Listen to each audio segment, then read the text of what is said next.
এরকম দেখতে পাচ্ছেন আমার বিলেইটা আমি কত মমতা করে ফেলছি। 3টা বাচ্চা ছিল, একটা বাচ্চা রেখে জানি মারি ফেলছি। গাঁট বেয়ে বাচ্চা এরা মারছে, ছোট বাচ্চা এত জোরে মারছে, বাচ্চাটা মরে গেছে।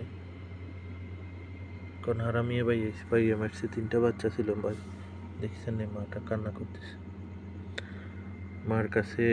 মার কাছে প্রত্যেকটা সন্তান কত আদরের। বাচ্চাটা মরে গেছে, মার কাছে যায় বসে রয়েছে বিলেইটা, খুব ফরান করতেছে। আমি অফিস থেকে আসলে আমার পাশাপাশি ঘুরতো। গত পরশু দিনও ভালো ছিল, মাশাআল্লাহ, কোলে যায় বসিয়েছিল। মা, হারামের বাচ্চা কে জানি গাট বেয়ে করছে। মাটা এখান থেকে লড়তেছে না, বাচ্চার কাছে যে বসে রয়েছে, একদম পাশাপাশি যে বাবুর কাছে যে বসে রয়েছে। কে জানি মারছে, আল্লাহ সুবহানাহু ওয়া তাআলা দেখছে। ছোট বাচ্চা।